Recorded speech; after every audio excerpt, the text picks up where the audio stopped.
Marvel Yap Sessions. And this time, we are going to talk about my top 10 MCU movies. Before we get fully into that, though, two quick things. Fir- First thing, I'm excited for Black Ops 6.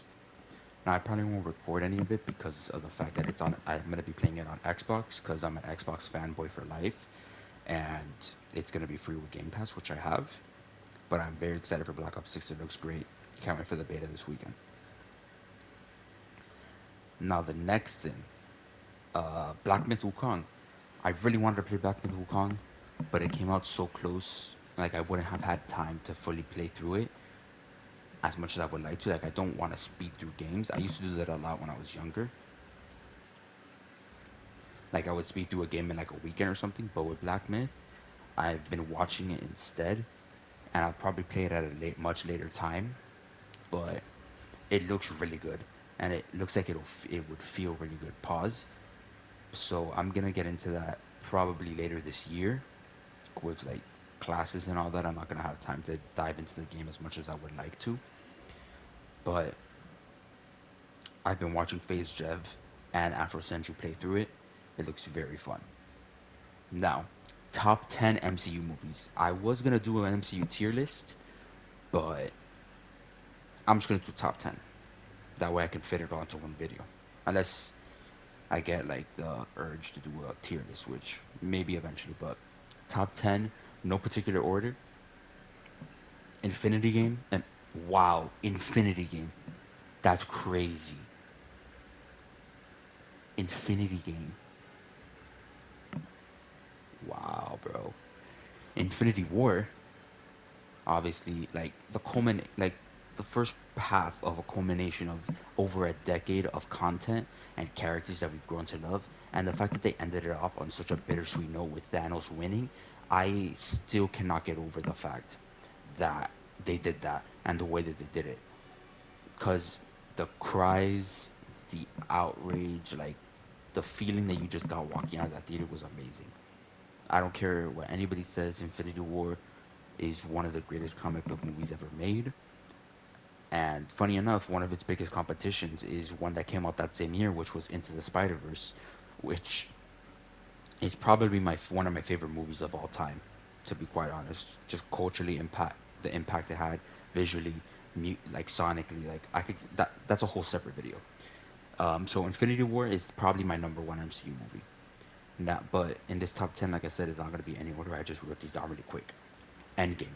Following Infinity War, there was a lot that Endgame would have had to pay off. And in my opinion, Endgame did a good job. Was was it perfect? Absolutely not. But did it do a damn good job, especially in those last 40 minutes, paying off the years that we spent with these characters? Absolutely. Avengers Assemble, the splash page of them fighting, like nothing will ever be able to top that. Not even anything that they do in Secret Wars. I genuinely, wholeheartedly believe that. Nothing's gonna be able to top the feeling that we got in in Endgame when Falcon said on your left and those portals opened up and we got Chadwick Boseman, Black Panther, coming through saying Ibambe, and Tom Holland showed up as Spider-Man, Chris Pratt showed up, and a bunch of people booed in my theater. Like, these are experiences you will never get back. Seeing it on opening day with one of my friends and being able to experience that in the theater was like legitimately like one of the best experiences of my life. Not like no bullshit. So I mean, it's up there for sure. No Way Home, very similar to Endgame in the experiences. Like I nearly cried when Otto Octavius said to Toby, "It's been a while. How are you?" And he goes, "Trying to do better." Because Spider-Man 2, that's one of the big things that they were talking about. Like that was a theme of the movie. And hearing Otto say that to Toby so many years later, 20 years later, no, not 20, but now at this point, 20 years later, but it just hits so hard because of the emotional connection I have to Spider-Man 2. God damn, she was bright. that alone makes it an amazing movie for me. And obviously, Andrew Garfield was definitely the one of the better parts of that film. Tom Holland actually went through a lot of things that to make him Spider-Man, and it ended off absolutely perfectly. Which, if not for Spider-Man 4 being in between Doomsday and Secret Wars, we would have an amazing grounded film. But it is what it is. So Infinity War, Endgame, No Way Home. Next up, I have Guardians 1. Now, I vividly remember 2014. I was like 11 going to see Guardians 1. Nobody knew who these heroes were, and the trailer was just a space adventure. I remember seeing it with my grandma in one of the best theaters that like I could experience as a kid, which was one where they had like an arcade to the right of the theater, and as soon as you would walk in from a particular entrance, it was just a huge theater, extremely open, and then you would go to the right, and there would be an arcade. They'd had Marvel versus Capcom, Foosball, a bunch of other things, and I'm getting sidetracked. So I sidetracked, but Guardians One, the music was such a good time. Sonically, visually was great. The fact that they made you care so much for characters in such a short amount of time, for characters that no one knew. Like you couldn't go into 2014 prior to this coming out, prior to a trailer or anything, and tell me that this movie was gonna be as good as it was. Story wise, like the setup of the Infinity Stones, we got the Power Stone. Ronan was a forgettable villain, but everything else just carries us so much that I legitimately don't care. The I Am Groot scene in Guardians 1, I still remember it to this day. Rocket Raccoon, like the like I said, the dancing, every single musical cue was perfect. James Gunn absolutely killed it, and I cannot wait to see what he does with Superman. Speaking of James Gunn, even though this one was like one of the last ones that I put on my list in terms of me remembering it, Guardians 3. The like Guardians 3 alone, for the way that James Gunn wrote and directed Rocket's backstory, makes it one of the best MCU movies for me. Easily top 10. And it draws you in so much. I didn't nearly cry, but I did definitely get emotional because you could feel like Rocket's pain, and it's a CGI animal or CGI character, and you feel it so much in his facial expressions, the way it's acted out. We get an amazing send off for every single Guardian. I couldn't ask for a better conclusion. But once again, James Gunn, I cannot wait to see what he does with Superman Legacy. So we have Infinity War, Endgame, No Way Home, Guardians 1 and 3. That's 5. So now for the next 5, Civil War. Once again, you take the fact that they were able to pull something off like this, you take the most loved character in your entire franchise and make him the villain of the story, because it is a Captain America story and Iron Man is the villain trying to stop him from protecting Bucky. So Iron Man is the villain of the story, and you make him fight the second biggest hero in your franchise with him fighting Captain America, and it worked extremely well, and the payoff was insane. The battle on Germany with the airport scene, like I, I I still can't get over it to this day, and I don't think I will ever get over it. Black Panther introduction, the best that Spider-Man has ever been on the live action big screen, like Peter Spider-Man has ever been. With him being like, "You have a metal arm? That's so cool!" And then the spider sense when he dodges the shield, or not the shield, when he dodges whatever he dodges, I forget. And then he's like holding up the trailer when Steve Rogers is like, "Where you from?" And he goes, "Queens." Like, oh my god, bro. So like I said, the best that Spider-Man has ever been. Chadwick Boseman in that movie is the best Black Panther has ever been. Also, so it's like the best versions of so many of these characters. It just, ugh, I could go on and on about that movie. It honestly might be top three MCU for me. Um, the next one, the next one that I have on here is Avengers One. Like so many of these movies, the reason why they are just up here is because they pull off things that no other comic book movie has done. Avengers One was one of the first big team up, I think one of the first team ups we ever got on screen. And once again, they managed to pull it off in a way that it shouldn't have worked at all. Like Avengers 1 should not have worked. Taking these group of heroes that no one even knew, like really knew. Like Iron Man was not a household name in the comics. None of these were household names besides Hulk. And out of all the characters, they did Hulk the dirtiest overall in the MCU. But that's a different conversation. Like they were able, the 360 shot is legitimately a testament to how great they managed to make these initial movies and the impact that they've had culturally. Because that 360 shot is legitimately one of the best moments in cinematic history. And I'm not going to hear otherwise. And apart from that, we get Loki being Loki. We get more setup for the future of the MCU. The Tesseract. It's our first look into the Infinity Stones via the Tesseract, which we didn't know at the moment. Yeah, Avengers is up there for sure. Now, next up, I have Winter Soldier. Um, I feel like tone tone wise, it's probably the no. I honestly like it.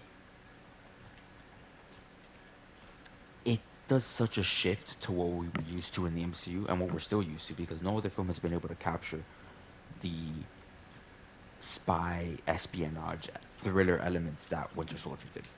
Fight choreography on point. It just once again it did so much that we hadn't seen that and that they haven't been able to pull off yet, which I'm hoping that Brave New World has at least a smidget of what um, Winter Soldier did or had. But like, you just cannot copy Winter Soldier in this world. You know what I mean? So I mean, Brave World could tap into it, but it's not going to be able to execute it the same way. At least I don't think so. And if it does, oh my god, you know what I mean? But Winter Soldier, Bucky, Natasha, Steve Rogers, like, oh, it's just Zola, I think is like Hydra, like all these things. And then we even get nods to didn't we get nods to like Doctor Strange too in this one? Or am I thinking of a different MCU movie? I don't know, but like everyone knows why Winter Soldier is good, you know. The espionage elements, the action is on point, the acting is on point. Like written or dialogue wise, script wise, it's legitimately one of the best like I guess solo MCU movies because like Infinity War is different. Civil War I wouldn't count either as a solo movie. It's basically an Avengers light movie, but still, Winter Soldier praises aside, fuck.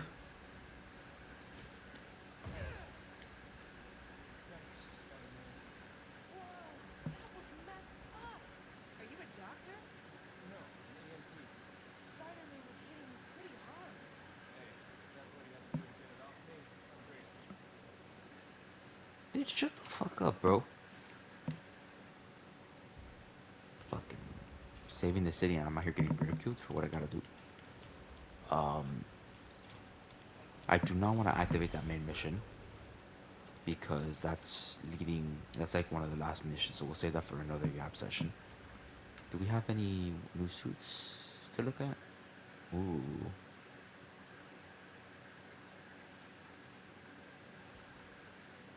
ew. I'm gonna save this for like when we do actually canonically get the anti venom, and we'll just wear this shit. Um, okay. So our last two movies. Iron Man 1. Now, I think this is the best origin movie we've gotten. The best first movie we've gotten besides Guardians 1. That's how much I love Guardians.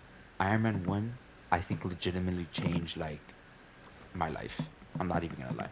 Like my love for comics and comic book movies started prior to Iron Man, but seeing Iron Man realized on a big screen the way that they did it with Iron Man 1, I still think visually it's one of the more impressive MCU movies because of how good it looks. And the fact that it looks so good consistent um with what like movies today look like. And I still don't know how they did it. It just it looks so fucking good, bro. We obviously get RDJ's performance spectacular. I am Iron Man at the end, book ending with Endgame. I am Iron Man again.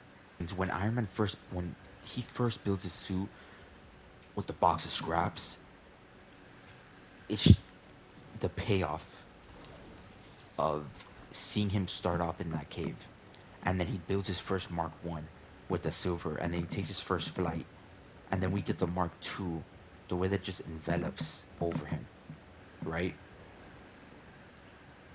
Like you cannot tell me that that movie doesn't hit. It has to be top 10. There's no arguing against it. Like before I get to my last one, like some of these you could argue, you know, like Guardians 3 you can argue. Actually, the only ones you can argue here, we'll talk about that after I get to my last one. But Iron Man 1 is started everything off. Once again, a staple with a lot of these picks is that it does stuff that's never been done before, and it does it so well that it hasn't been able to replicate that feeling. Any sort of medium, in comic books, any sort of film, any sort of like show, none of it. So it starts off the MCU. It brings Robert Downey Jr. to light as a perfect casting for Iron Man. Brings Iron Man to popularity because prior to this he was nowhere near as popular as he is now. Nowhere as recognizable or anything. Uh, it's the definition of a game changer. It straight up is. Now, out of all of these are acceptable picks for top 10. My last one is probably the one that's gonna be the most recency bias esque, and I have a like I'm gonna say my other contenders that I had along with it, and that's Deadpool and Wolverine. No, no. Written wise, it's messy. It's messy. It's messy. I'm not gonna say it isn't. It's like messy, like how you could say that Endgame is messy. But just from start to finish, even the slower moments just bring a giant smile to my face because this is a culmination of longer than the MCU, of 24 years before I was even born. I had these movies there, and I was able to watch them when I was born. Like, do you understand how crazy that is? Me watching Hugh Jackman and Ryan Reynolds on the big screen. When I saw Hugh Jackman as Wolverine from when I was a baby, and then now I'm seeing him on the big screen when I'm able to comprehend what this means for movies. Biggest R-rated opener, first MCU rated R movie. Like these are not small feats, and someone that I grew up watching, in Hugh Jackman, and characters that I grew up loving, like Wolverine and Deadpool, did it. And not only that, the cameos, Channing Tatum as Gambit, which top tier. Blade, another one of them that even though to be honest I didn't grow up on Blade like that, I knew about Blade. He was dope, vampire hunter. But the connection alone in the real world between all of these people, Channing Tatum, Ryan Reynolds, Jennifer Gardner, and Wesley Snipes, Hugh Jackman, Daphne Keane, like all these people, and once again, they were able to pull it off in a way that makes it so enjoyable, regardless of any negatives that you could, um, objectively have. And the opening, extremely funny. The the comedy's on point for me. I love Ryan Reynolds as an actor, which I've already said pretty much. I love Hugh Jackman, and just seeing them banter, just it's just something you cannot replicate. You can't. It's like lightning in a bottle. These two, and it works so well. And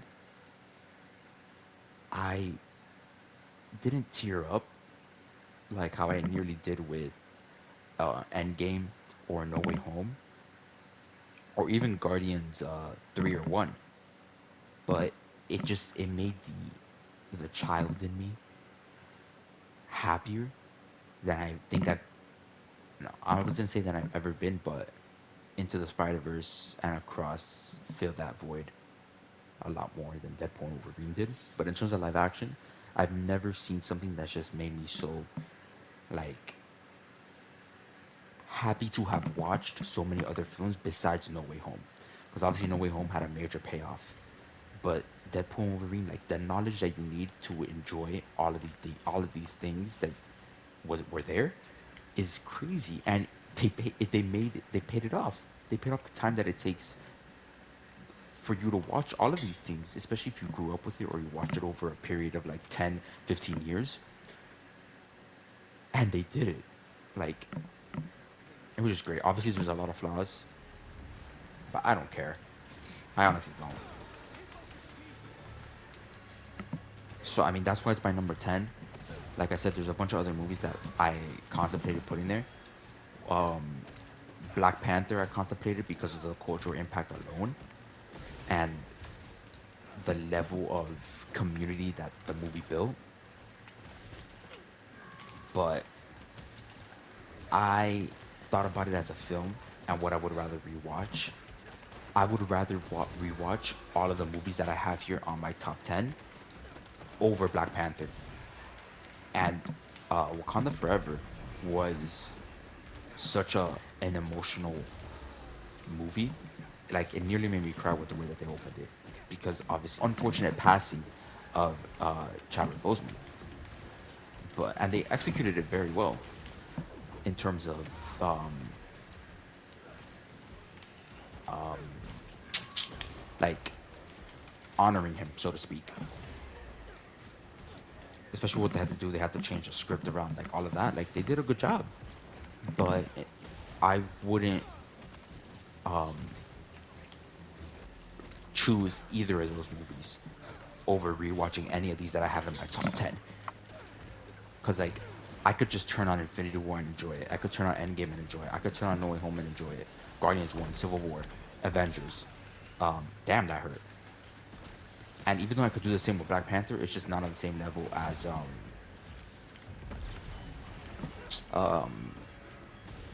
Deadpool and Wolverine for me. So call it what it is. Call it recency bias. It's just the honest truth, in my opinion, of course. Um, the other movies that I could, but that's the thing. What else are you putting over it? Like First Avenger? Granted, I haven't seen it in a long time.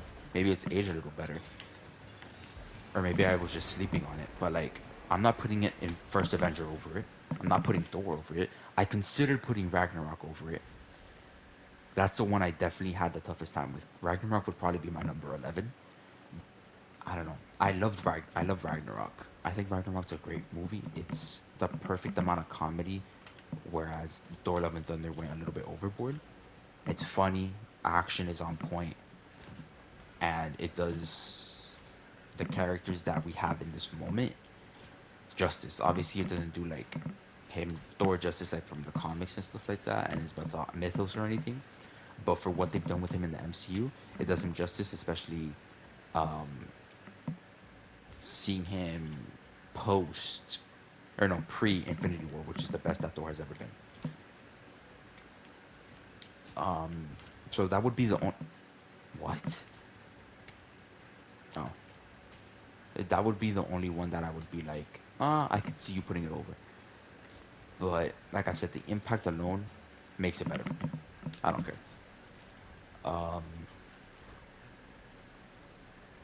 what else could you have over it? First Avenger. No. Iron Man 2, no.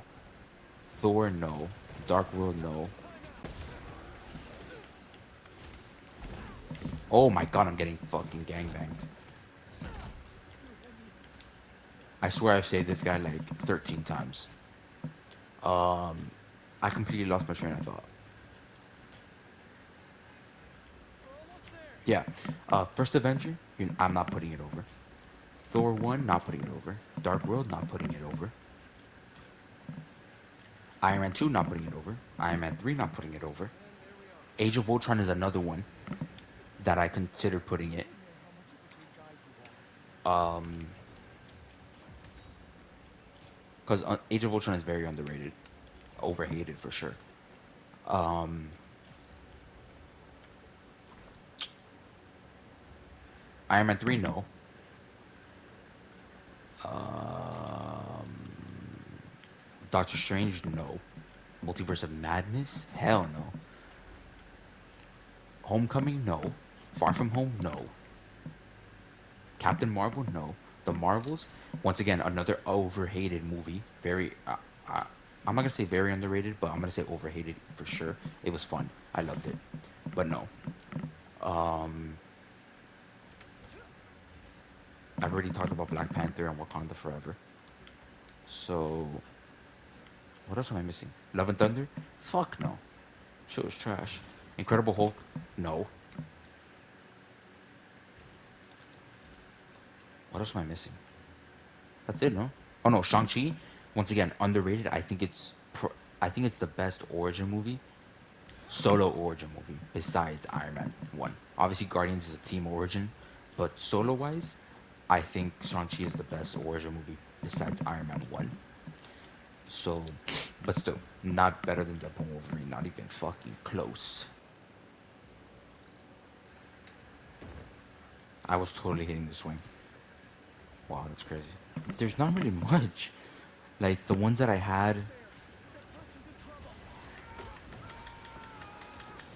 Damn, bro, why you screaming like that, gang?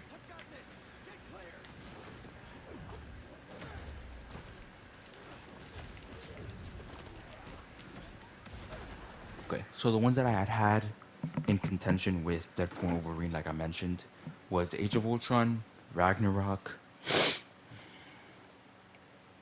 Honestly, the Marvels was in there a little bit. I found the Marvels very funny, and I thought it was a fun movie.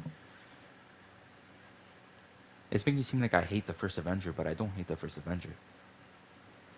But it just wasn't, it just didn't hit for me. So I had Black Panther was in the running, Ultron was in the running, and Ragnarok was in the running for 10th. So like 11, 12, 13, 14 would be like Age of Ultron, Black Panther 1, Ragnarok, and the Marvels probably.